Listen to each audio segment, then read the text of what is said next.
बाद हम बताते हैं कि इस बयान के मतलब क्या है इस चुनावी मौसम में।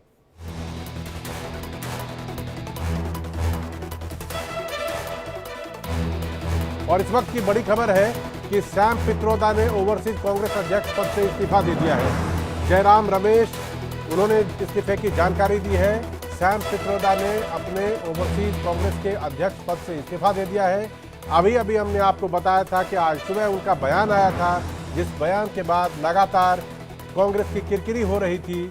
और उस किरकिरी के बाद अभी का ये लेटेस्ट अपडेट है, मुश्किल से 1-2 मिनट पहले की जानकारी कि सैम पित्रोदा ने कांग्रेस के ओवरसीज अध्यक्ष पद से इस्तीफा दे दिया है।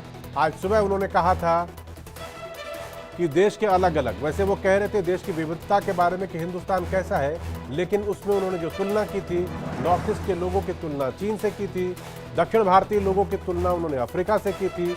ऐसा है कुछ उन्होंने कहा था इधर के लोग गोरे होते, कुछ अरब से की थी। उसके बाद दिन भर ये कयास लगाते जा रहे कि इसके बाद होगा क्या, पार्टी किस तरह का रुख अपनाएगी। और अभी की ताज़ा जानकारी ये है कि सैम पित्रोदा ने इस्तीफा दे दिया है। इससे पहले आपको याद होगा, मुश्किल से 2-4 दिनों पहले की बात है, उन्होंने विरासत टैक्स को लेकर बयान दिया था। उन्होंने कहा था कि अमेरिका में जिस तरह अधिक जिनके पास संपत्ति है उनकी मृत्यु के बाद वो संपत्ति बढ़ जाती है, 45% परिवार वालों को मिलता है और 55% सरकार को चला जाता है, कुछ वैसी ही व्यवस्था हिंदुस्तान में हो, इस पर विचार किया जा सकता है। जिसके बाद भी कांग्रेस के लिए नुकसान उठाना पड़ा था।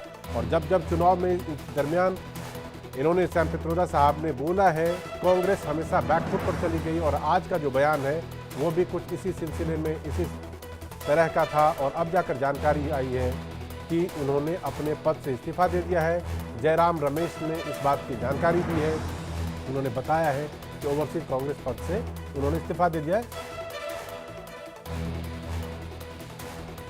इस पे हम आपको ताज़ा जानकारी देते रहेंगे, लेकिन पहले देख लीजिए वो रिपोर्ट जिस विवाद के बाद इन्होंने इस्तीफा दिया है।